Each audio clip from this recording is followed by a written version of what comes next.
Muhammad Subki Azalzani alias Beki menjalani sidang dakwaan kasus dugaan kekerasan seksual pada santri. Sidang digelar di Pengadilan Negeri Surabaya, Jawa Timur secara daring dan tertutup.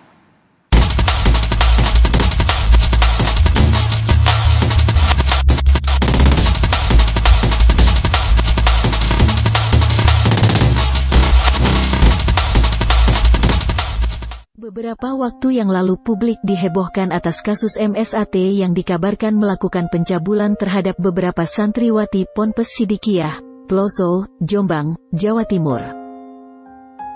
Seolah kasus MSAT merupakan kasus yang rumit, karena kabarnya proses hukum atas kasus tersebut begitu panjang. Muhammad Subki Azalzani alias Beki menjadi terdakwa kekerasan seksual terhadap sejumlah santriwati. Dia adalah anak pemimpin Pondok Pesantren Sidikiyah Jombang, Muhammad Mukhtar Muti.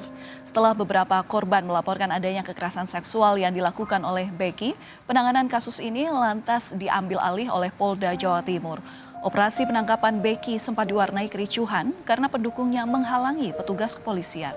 Lamanya proses hukum dari tingkat penyelidikan dan penyidikan yang berjalan, padahal kasus pencabulan merupakan kasus yang banyak terjadi di Indonesia. Biasanya penegak hukum tak perlu selama itu untuk mengurus sebuah kasus pencabulan pada umumnya.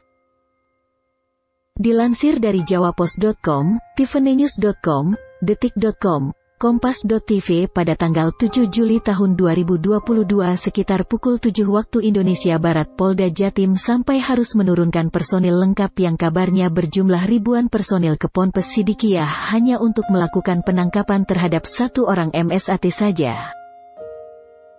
Anehnya luas Ponpes yang hanya sekitar 5 hektar disisir oleh ribuan personil tidak mampu menangkap MSAT, terbukti MSAT lah yang menyerahkan diri. Pada hari tersebut publik tertuju pada kasus MSAT, hampir seluruh media-media baik besar maupun kecil meliput berita penangkapan MSAT menjadikan tagline, Breaking News, DSB. Pagi, siang, sore, malam hampir semua berita isinya penangkapan MSAT. Besarnya atensi publik pada proses penangkapan MSAT ini, hingga mengarah pada pembekuan izin Ponpes, yang seharusnya tidak berkaitan sama sekali. Dilansir dari antaranews.com dan fifa.co.id, kasus MSAT sudah berada dalam proses penuntutan di Pengadilan Negeri Surabaya. Menarik sekali, Kejaksaan Tinggi Jawa Timur sampai membentuk tim Jaksa Penuntut Umum, JPU, dengan menurunkan 10 anggotanya hanya untuk sebuah kasus pencabulan. Bahkan proses penuntutan ini dipimpin langsung oleh Ketua Kejaksaan Tinggi Jawa Timur. Apa istimewanya kasus ini? Ternyata tidak hanya Polda Jatim dan Kajati saja yang turut ruwet mengurus kasus ini. Aliansi masyarakat, hingga instansi pemerintah turut campur seolah ikut mengawal kasus ini. Hanya sebuah kasus pencabulan biasa. Proses persidangan awal di Pengadilan Negeri Surabaya bahkan harus dijaga ketat oleh personil kepolisian dengan dalih pengamanan terhadap datangnya simpatisan MSAT, yang nyatanya tidak satupun simpatisan MSAT hadir. Ini dari tersangka MSAT, kita melakukan antisipasi pengamanan sejumlah 405 personil, baik BKU dari Ditsamapta, dari PHH Brigade, Rayon Polsek, dan berikut rekan-rekan Pamtub dan Tatpanmuka. Kita bagi dalam 3 ring 1, ring 2, dan ring 3. Walaupun ini virtual, tetap kita antisipasi. Tersangkanya virtual, kalau tidak salah itu dari Lapas Madaeng. Nah, ini pembacaan dakwaan dari penurut JPU yang bukannya kalau tidak salah Pak Kajati. Beberapa kali proses persidangan justru diwarnai dengan kejadian yang tidak wajar dari pihak yang mengaku mengawal korban. Ketidakwajaran tersebut antara lain: pertama, menggelar aksi di depan Pengadilan Negeri Surabaya. Aksi menuntut hukuman terhadap MSAT yang dihadiri oleh tim pengawal korban, LSM, WCC, hingga aliansi masyarakat yang mengaku aliansi kota santri. Yang aneh, Para penggelar aksi tersebut diantar oleh mobil dinas berplat merah milik Dinas PPKB dan PPA pemerintah Kabupaten Jombang. Apa urusannya Pemkab Jombang atas kasus ini?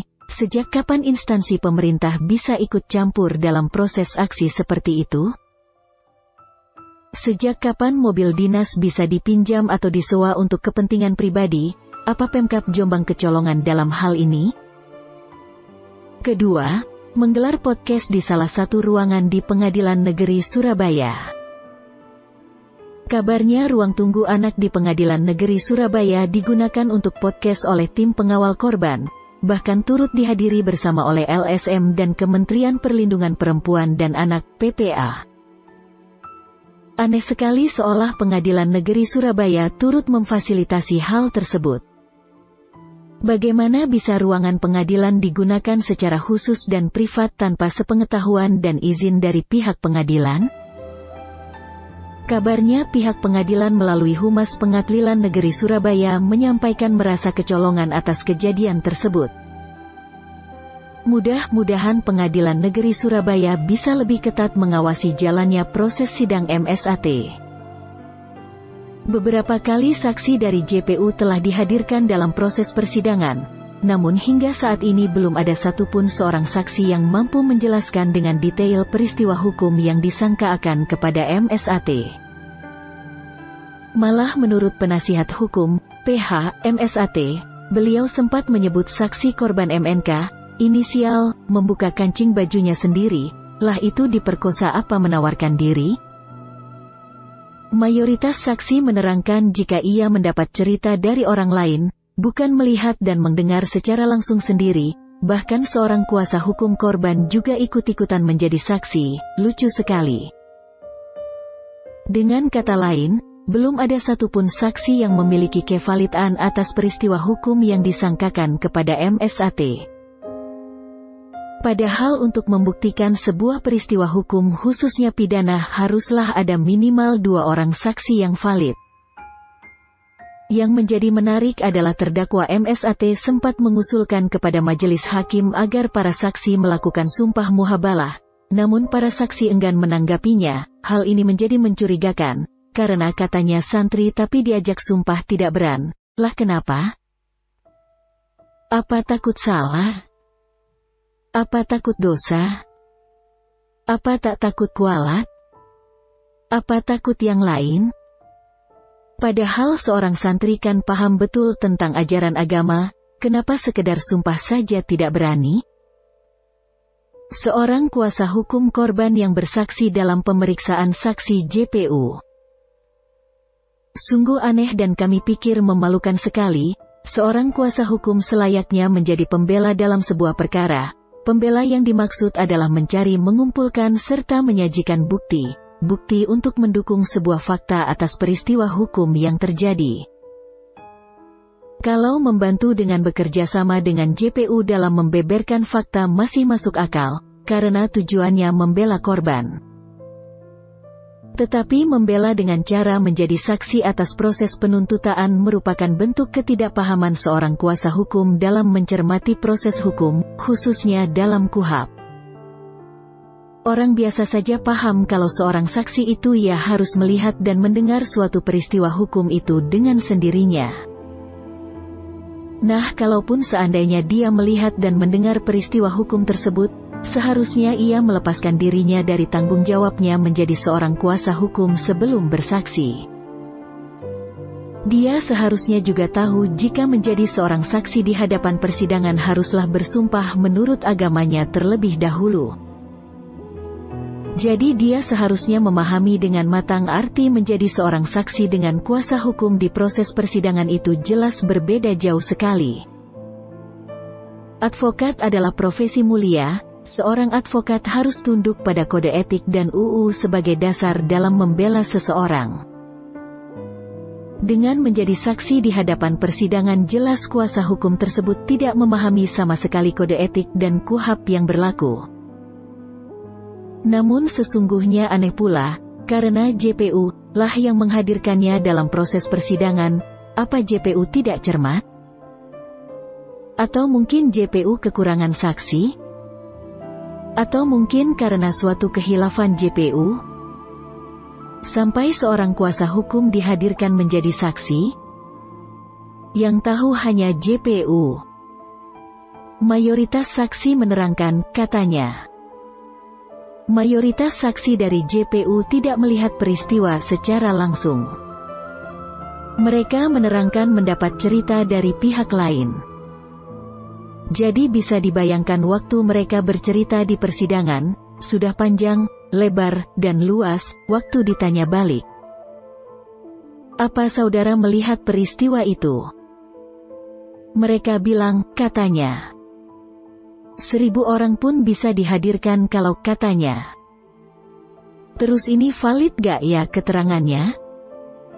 PHMSAT sempat mempertanyakan mengenai saksi yang terdapat dalam dakwaan kedua JPU yang masuk dalam BAP namun tidak dihadirkan. Dakwaan juga tidak didrop oleh JPU. Sehingga dakwaan tersebut haruslah diuji. Apabila tidak dilakukan uji terhadap saksi, hal ini akan justru menimbulkan kerancuan. Apakah peristiwa dalam dakwaan kedua itu ada atau fiktif? Kalau fiktif, kenapa ada saksi yang di BAP? Menjadi pertanyaan besar, mengapa JPU menyatakan saksi fakta telah selesai, padahal saksi dalam dakwaan kedua belum dihadirkan? Bahkan salah seorang JPU menyatakan bisa saja saksi itu nantinya menjadi saksi adecas, saksi yang meringankan terdakwa. Lah aneh kan itu saksi dalam dakwaan. Harusnya peran JPU adalah mencari fakta untuk memberatkan terdakwa. Mengapa harus meniadakan saksi dalam dakwaan kedua? Apa JPU mulai ragu atas dakwaan yang kedua? Apa JPU mulai menyadari fakta-fakta atas peristiwa pidana tersebut kabur? Apa JPU mulai menyadari dalam menyusun dakwaan kurang cermat? Atau karena yang lain? Hal unik lain juga ditemui terkait dengan visum yang dihadirkan JPU. Menurut keterangan PHMSAT terdapat 5 alat bukti terkait visum yang dihadirkan dalam persidangan, terdiri dari 2 surat pernyataan visum, dan 3 hasil visum. Dari visum yang dihadirkan terdapat beberapa revisi, baik dari sisi tanggal visum, nomor visum, serta hasil visum itu sendiri. Dengan adanya revisi atas visum, validitas visum menjadi rancu. Padahal hasil visum ini tidak kalah penting dari kesaksian para saksi yang sangat mempengaruhi fakta atas peristiwa hukum MSAT. Selang waktu yang terpaut dengan peristiwa yang disangkakan juga relatif jauh, yakni terpaut 2,5 tahun sejak kejadian. Hal ini memunculkan sejumlah pertanyaan. Apa visum atas peristiwa pemerkosaan memiliki kadaluarsa yang selama itu? Apa luka yang diderita seseorang tidak hilang selama itu? Apa tidak ada kemungkinan perubahan kondisi dalam tubuh seseorang selama itu? Ketidakvalidan hasil visum ini justru akan membingungkan fakta yang sudah dibangun oleh JPU dalam dakwaannya. Alih hasil visum ini nantinya justru dapat menjadikan kekaburan fakta yang justru menguntungkan pihak terdakwa. Dengan kata lain menjadi senjata makan tuan bagi JPU yang dapat dimanfaatkan oleh pihak terdakwa. Keterangan ahli atas hasil foto. Foto yang dimaksud adalah berupa foto kelamin yang diduga milik korban pada saat visum. Difoto pakai HP. Padahal korban menerangkan tidak pernah difoto kelaminnya waktu visum. Anehnya lagi file fotonya sudah hilang, HP-nya juga hilang. Hilanglah sudah bukti dari klaim ahli tersebut. Terus itu yang difoto, kelaminnya siapa?